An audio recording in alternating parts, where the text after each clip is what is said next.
Here's some tips for going on a first date to help you make sure that you're taking your relationship where you want it to go. Number 1, take her somewhere that you go often. You'll give yourself a lot of credibility and value if you take her to a place where everyone knows you. Stop and chat with the staff there, learn their names and make sure they know yours. It only says good things about you. If you don't have a place like this yet, make one. Number 2, take her to an interesting restaurant. It's a lot more fun to go eat sushi or some type of authentic ethnic food than just going to a more common restaurant.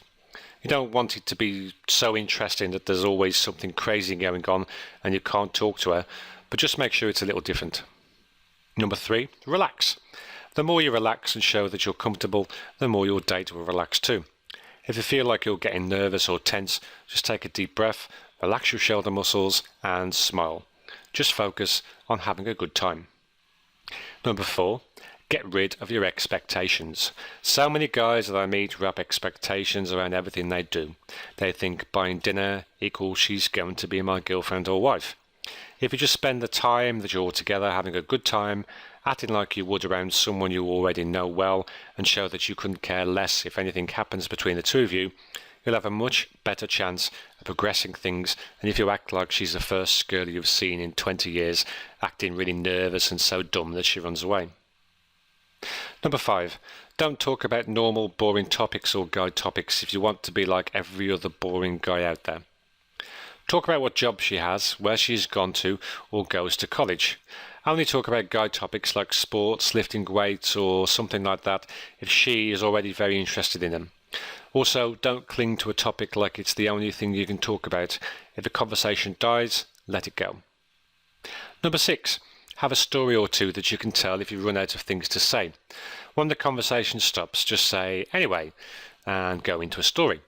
The story doesn't have to be something too amazing, just a little bit different. Tell a story about a date that you went on and where your date did something embarrassing or funny. Women love to talk about relationships, and I've found that they are the easiest to come up with. If you're having problems, just grab a girly magazine and read it for 15 minutes or so. You should find more than enough things to talk about in that. Number 7, know a little bit about a lot of things. Now you can ask me almost anything, and I'll probably know enough about it to talk for at least 5 minutes. The more you know about, the easier it will be to hold conversations on just about any topic. Number 8, if your date wants to talk, listen to her. People like to talk and get the feeling that what they have to say is important. This doesn't mean that you should ask her endless questions trying to get her to talk. If she's not talking, feel free to, but don't interrupt her if she is. Number 9, don't try to impress your date. One of the worst things a guy can do is talk about how much money he has, what kind of a car he drives, or anything else that comes across as trying hard to impress. If you do have a cool house or car, let her find out when she sees it, and if she isn't impressed by it, don't be surprised. You're much better off by just being a relaxed, fun, cool guy than you are trying to impress her. And finally, number 10, have a plan. You should have your date planned in advance, and although you should have it planned, you should also be flexible. If something comes up that could be a lot of fun, don't be so rigid that you can't change plans.